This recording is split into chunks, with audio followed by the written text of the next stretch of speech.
guys, so today I'm going to be teaching you how to make your own honeycomb rhinestone wine tumbler. So this can be kind of a tricky kind of tumbler to rhinestone because you do have the tapered surface with the curve. But if you look, you can see that I have a perfectly honeycombed tumbler here. So what you're going to need for supplies is a wine tumbler, prepped and painted for whatever color you're going to use. I got this tumbler from the Tipsy Magnolia. You will find them linked down below. And this is probably one of my favorite places to get my tumbler blanks because they run regular deals and they have very good quality stainless steel. You're going to need some rhinestone trays. Personally, I got mine from Diamond Fire. I'm very partial to Diamond Fire because they are a truly amazing company and I love literally every product that comes from them. So most of what we're going to be using comes from Diamond Fire. So you're going to need your trays. And then of course, you're going to need rhinestones. So I have rose gold in SS20 and rose gold in SS16. If you're doing one of these, you're only going to need one bag of SS20 and one bag of SS16. You're going to need glue. The glue that I'm using today is Liquid Fusion. I love Liquid Fusion. It is probably my favorite glue for any of my rhinestone projects. So if you ever want to rhinestone anything, highly recommend Liquid Fusion.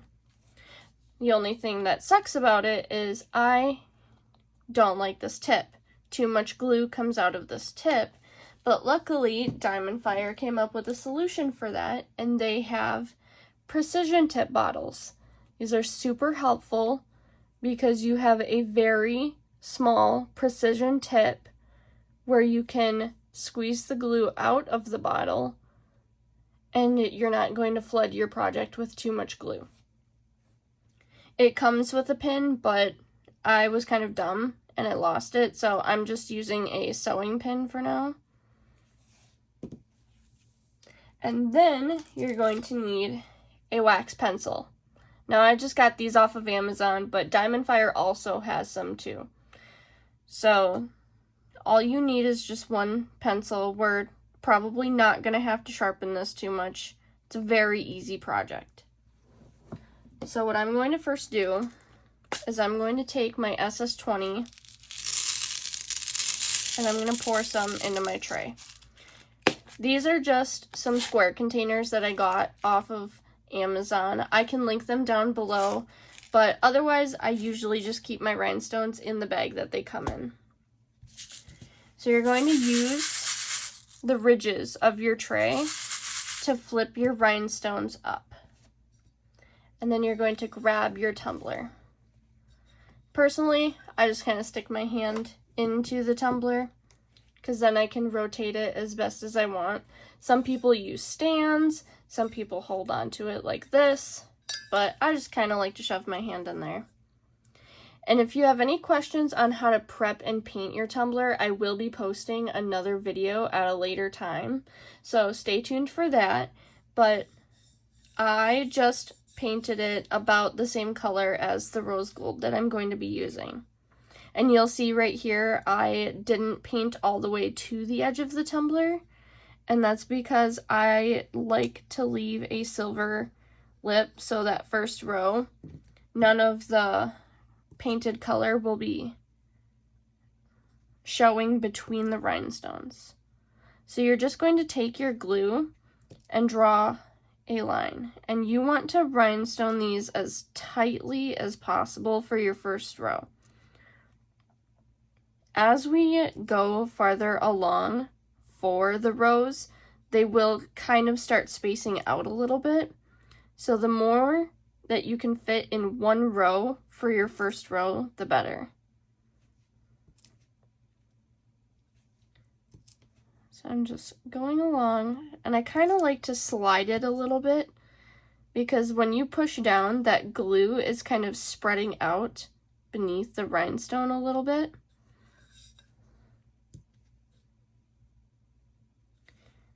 And we just gonna keep going until we can finish our first row. Oh, I need more glue.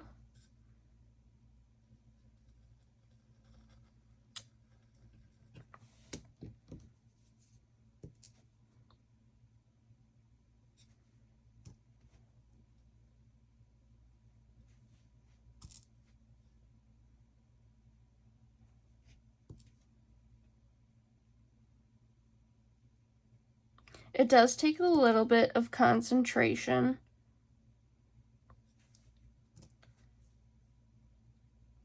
to do your first row because you don't want them to be too uneven.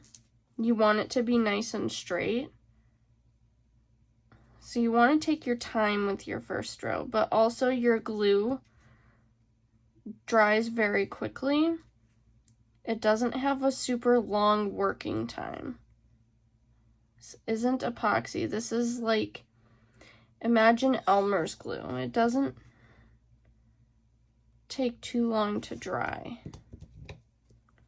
But it's obviously a lot better than Elmer's glue because your rhinestones are not going to fall off.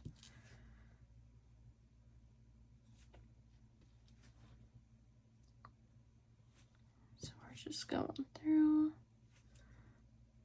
Now you can see right here in between the rhinestones, if I had painted to the edge, my paint would have been showing between those.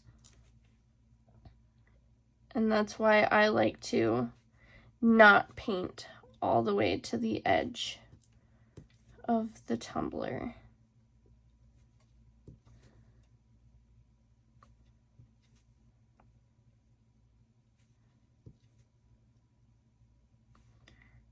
And we just keep going around and around. And it's okay if it's not perfect right away, because I will show you guys a little trick once we get all of the rhinestones on here.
Okay, so that worked out fairly well. I feel like I just need to space these out just a tiny bit. Okay, so one thing that I like to do when I finish the row is I will place my tumbler down and then I'll kind of push down on the rhinestones, just the barest amount. You don't want to use too much force. But if you have any rhinestones that are sticking up too far, this is a good time to kind of straighten it out. And you can use the surface as a table, as a straight edge, to help line them up.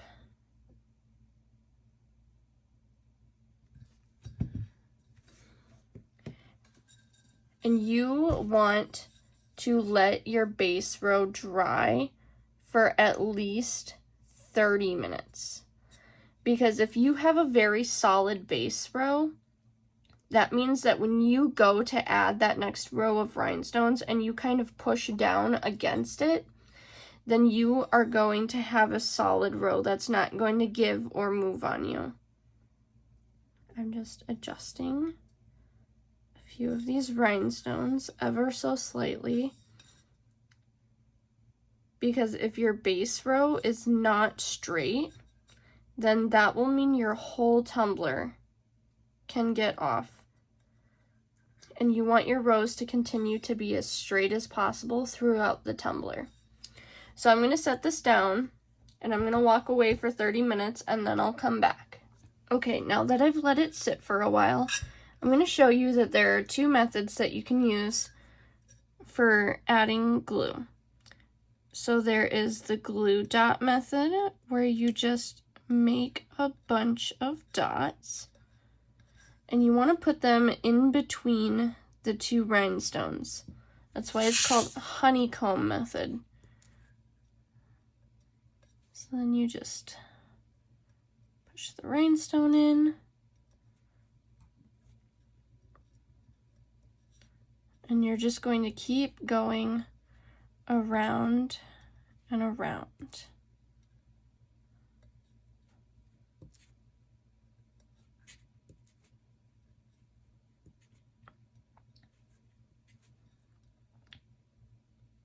The glue dot method does take a little bit more time, so if you don't want to do that, you can just do a straight line. That works too.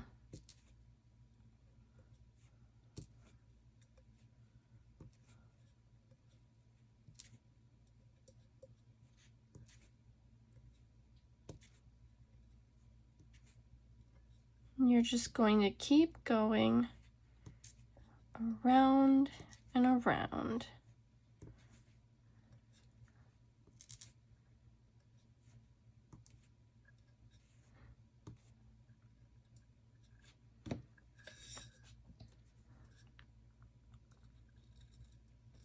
Personally, I like the straight line method. I feel like it goes by a bit faster, a bit quicker. So then you can end up getting more rhinestoning done in less time.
Okay, so now we have our second row done.